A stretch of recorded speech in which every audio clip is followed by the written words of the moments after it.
आज के इस वीडियो में हम लोकल वेरिएबल के एग्जांपल देखने वाले हैं। जो लोकल वेरिएबल है इसको किस तरह से डिक्लेयर करते हैं, इसका सिंटैक्स क्या है और इसका आउटपुट हम कैसे प्रिंट कराते हैं। कल के वीडियो में मैंने आपको बताया कि जावा प्रोग्रामिंग लैंग्वेज में जो वेरिएबल है वो क्या है, इसके टाइप्स कैसे कितने होती हैं। तो मैंने आपको बताया कि जो जावा वेरिएबल है वो 3 टाइप्स से होती हैं। First one is a local variable, second instant variable और जो थर्ड है वो है स्टैटिक वेरिएबल। तो आज के इस वीडियो में हम लोकल वेरिएबल का एग्जांपल देखने वाले हैं। इसका सिंटैक्स क्या है, इसको हम मेन फंक्शन के अंदर किस तरह से डिक्लेयर करते हैं। जब भी जावा प्रोग्राम हम राइट करते हैं तो इसको क्लास से स्टार्ट करते हैं। जो क्लास है वो कीवर्ड है। तो पब्लिक क्लास सन, जो पब्लिक है ये यहाँ कीवर्ड है जो एक्सेस मॉडिफायर का काम करती है, जो विजिबिलिटी को रिप्रेजेंट करता है। इसका मतलब ये है कि ये प्रोग्राम जो है वो सभी को दिखाई देगा। Open and close back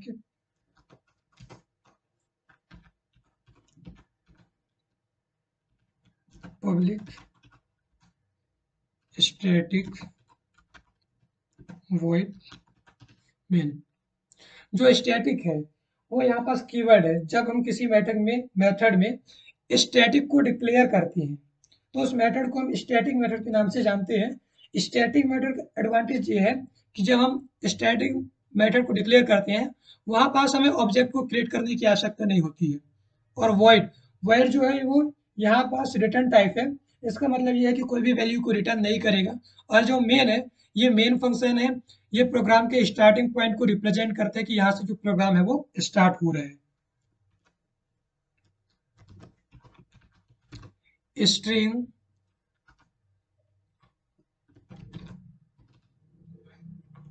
string argument, यहाँ इसका यूज कॉमन लाइन आर्गुमेंट के लिए किया जाता है जावा प्रोग्राम में। अभी हमारा हो गया मेन फंक्शन। अब इसके बॉडी के अंदर हमें लोकल वेरिएबल को डिक्लेयर करना है। मैंने आपको बताया कि लोकल वेरिएबल की जो डेफिनेशन वो क्या है कि लोकल वेरिएबल को हम हमेशा बॉडी ऑफ द मेथड के अंदर डिक्लेयर करते हैं। तो ये मेन फंक्शन है, इसके बॉडी के अंदर हम लोकल वेरिएबल को डिक्लेयर करेंगे। मैंने आपको ये भी बताया कि जो लोकल वेरिएबल है इसको हम डेटा टाइप के साथ डिक्लेयर करते हैं। तो डेटा टाइप में यहाँ इंटीजर ले रहा हूँ, इंटीजर ए इक्वल टू 10। जो ए है वो यहाँ लोकल वेरिएबल है और 10 उसकी वैल्यू कितनी है, यहाँ 10 है।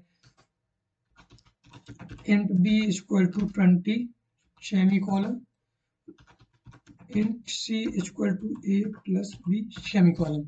तो इस मेन के अंदर हमने यहाँ ए बी सी 3 वेरिएबल को डिक्लेयर किया, जिस ए की वैल्यू है 10, बी की वैल्यू 20 और जो सी है उसका वैल्यू हमें फाइंड करना है। इसको हम इंटीजर डेटा टाइप के साथ डिक्लेयर करे हैं।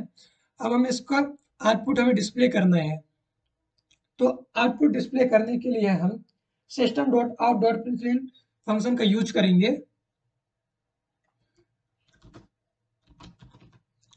System dot out dot println sum of a and b plus C semicolon. मैंने प्लस सी यहाँ इसलिए लिखा क्योंकि हमें ए और बी इन दोनों की वैल्यू को हमने ऐड किया तब जाके सी की वैल्यू आएगी, इसलिए हमने प्लस सी यहाँ राइट किया। और सी हमने इसलिए यहाँ लिखा क्योंकि हमें सी का जो वैल्यू है वो डिस्प्ले कराना है। और लास्ट में सेमी कॉलम पुट, अगर हम सेमी कॉलम पुट नहीं करते हैं तो हमारा प्रोग्राम में एरर आ जाएगा और प्रोग्राम जो है वो एग्जीक्यूट नहीं होगा। प्रोग्राम को चलिए एग्जीक्यूट करते हैं।